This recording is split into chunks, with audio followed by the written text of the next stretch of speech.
Folks, welcome back to Newsmax. National security experts say a collapse of the country's electric power grids could result in disease and starvation and the death of up to 90% of the American population. Recent events lend credence to that claim. Last year, 250 people died during the Texas power grid collapse. In 2019, Venezuela could barely keep medical patients alive during daily blackouts.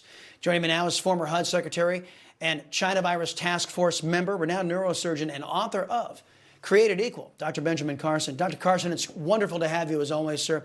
Paint the picture for us. If we lose the power grid and we lose electricity, fuel, water, etc., walk us through what happens to our people medically. Well, thank you, Chris, for bringing this topic up. It's so very important. It's something I've been talking about for years now. And we worry about what happens when there's no water, because water is powered by electricity. That's how it's delivered. In places where we've seen these blackouts occur, all the shelves are bare of food within a couple of days. The hospitals, of course, are running on electricity, so they're shut down. Everything comes to a screeching halt. You won't even have good police forces because the police are going to be home trying to protect their family. So we're talking about an incredible disaster. And we're very good at pointing fingers and saying, you should have done this and you should have done that. Why don't we obviate the finger pointing and do something about it? We talk about it, but we're not doing anything about it. And it's not just the electromagnetic pulses. You know, that occurs about every 150 years from the sun.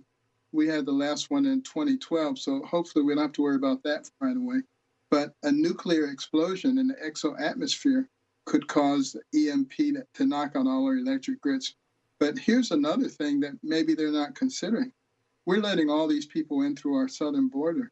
Why wouldn't those who hate us, like Iran, send operatives to those southern borders and prepare themselves to take out our grid? There are about 20 substations that everything else is associated with. You knock those 20 substations out, you black out the whole country. Yep. They're here trying to figure all this out, and we're letting them in. No, a million of them, Mr. Carson. That we've got a million of them that we have no idea who they are, and of course the Democrats are the ones who allowed those people to come into this country undetected. You know, Democrats say that the most important thing in their minds, that the elected Democrats, is slaughtering babies in the womb. They call it health care.